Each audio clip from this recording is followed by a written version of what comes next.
So, for me, this painting doesn't fall into the atmospheric category, but I've seen so many floral paintings in which the fragility of the flowers, it shines through, is the hero of the painting in a sense. And I responded to the strength of the flowers. I know that some flowers have petals that are pretty thick and strong. And in fact, Sarah writes that it is not often that a bouquet of roses will last long enough to endure several paintings. But these hardy roses were still beautiful by this, my third in order, my third time painting them. So I read that because she really did convey the strength in the painting. And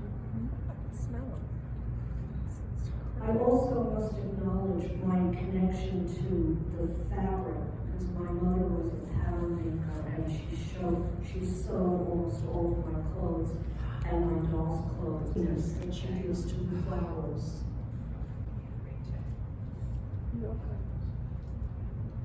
Also, the leaves themselves have that strength.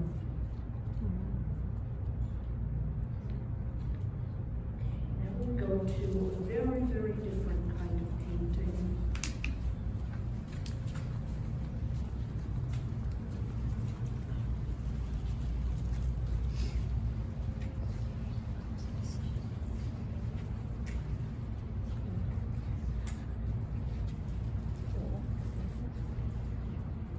This painting is called Catching the Late Train, and the artist is Charles Peer. And he describes that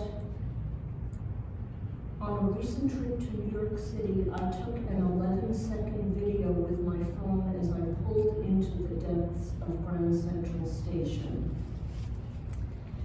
I really relate to this painting because I spent most of my youth and much of my adulthood commuting into New York City.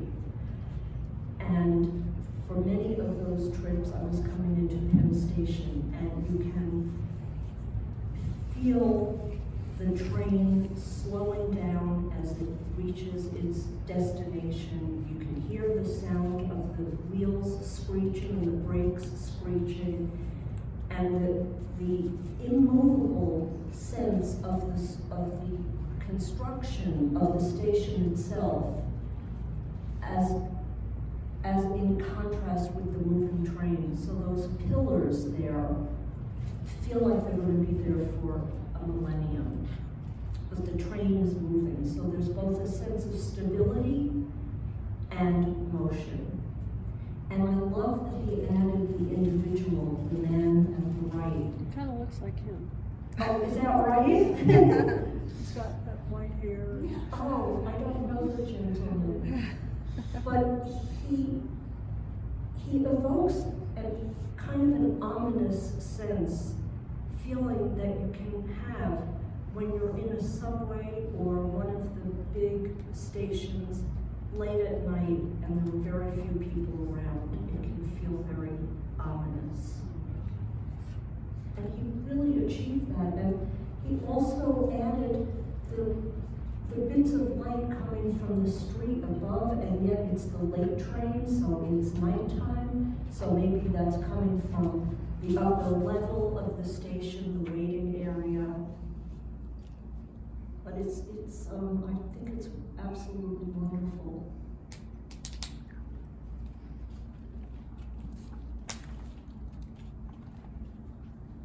I think I can even hear the man's steps echoing. Oh, yeah. And now we come to this painting right here.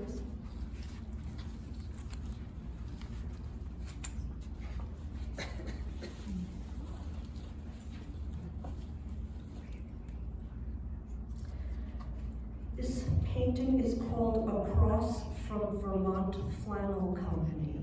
The artist is, I'm not sure how to pronounce the last name, Jacob Aguirre. Oh, thank you. I finally know how to say that name. The first quality that struck me was the gem-like color, which I think is emphasized by the extremely abstracted forms, because we are really looking at shapes of color. I think it's absolutely just beautiful. He doesn't go into detail, and that's why we look so much at the color itself as an entity unto itself.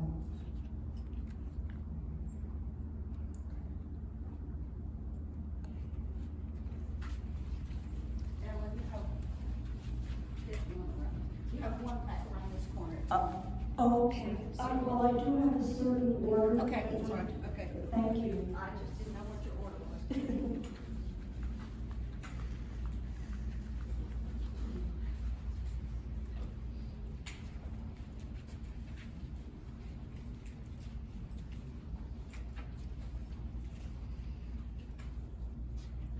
This is called Smoke on the Water, Fire in the Sky. And I can't believe that she called it that, because I didn't even realize it.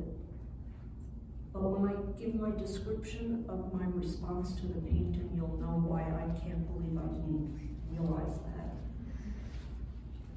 I'm fascinated by Liz's thick, linear strokes to create waves. I've never seen that before. I haven't seen artists create water by doing straight, thick lines. So if you get a chance, I hope you can come up close and take a look. And I love the way she transitions into the explosion of the water. If she was using reds, that explosive area could be fire. And then I see Smoke on the Water, Fire in the Sky is the name of that painting. I also love the subtlety of the house in the distance. Such variety of application methods within one painting. She just handles the whole thing so beautifully. And without that house, the composition would be a little static. But that house just adds so much.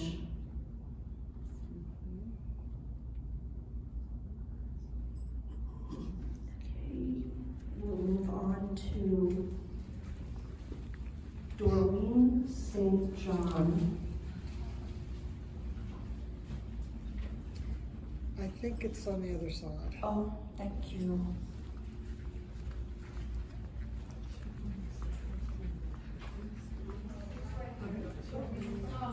Sorry, I led you astray. Oh. I led you astray.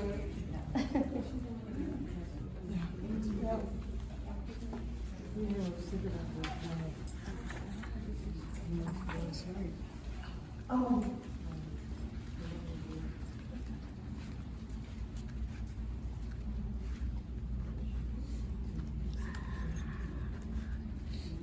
I'm really struck by how many wonderful abstract landscapes there are in this exhibit. This painting is by Doreen St. John, and it's called Aurora. And here again, the artist began with a watercolor underpainting. And there's such a sense of translucency and transparency here. The whole composition conveys a fluidity and an explosiveness. And I stood here and looked at it for quite a while and started to think that this could be the way the earth formed. It's so full of fire. And I love the transparency of the layers.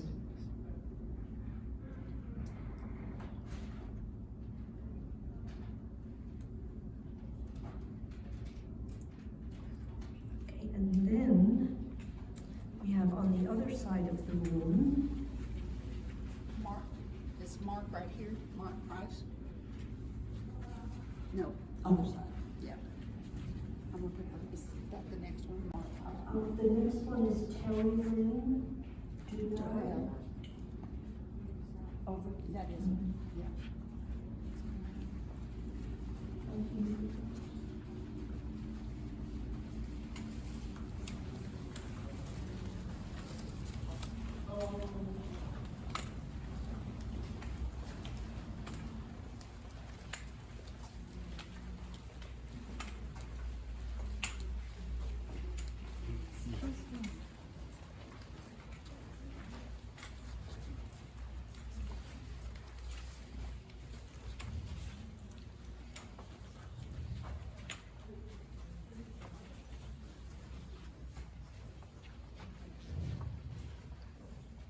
I hope you get a chance to read Terry Lynn's wall text. Oh my God, you'll cry. Bring your tissues. Yes, bring tissues. I'm so happy that she won an award and also sold the painting. It's called We'll Go Together. Phil, what is talking? The atmosphere and mood here for me are initially conveyed through her mother's intimate facial expression and disheveled hair. At this stage in her life, holding her cat is what matters. And her cat's posture says, I am here for you. Oh, thank God. I am here for you. But you have to read the wall. Oh my God. So beautiful.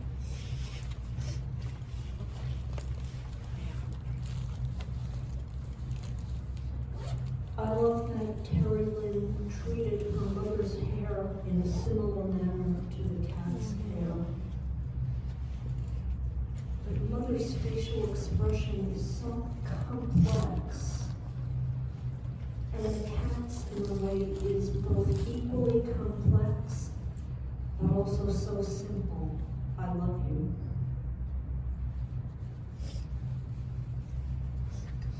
Okay, I've got to leave. I'm so glad.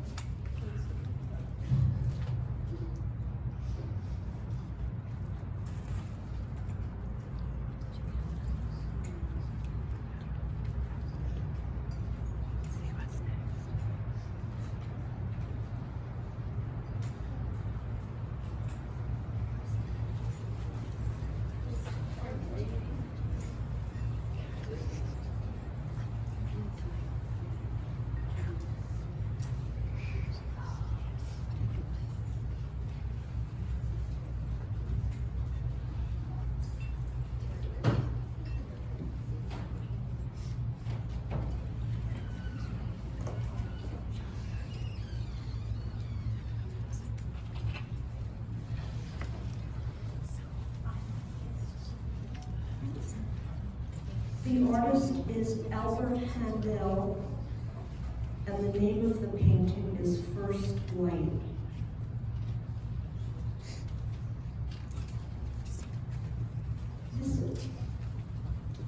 This is another painting where I feel there is a dance of light and color across the composition, and he overlays those dances on top of the most beautifully constructed tree trunks. And the branches also dance across the composition.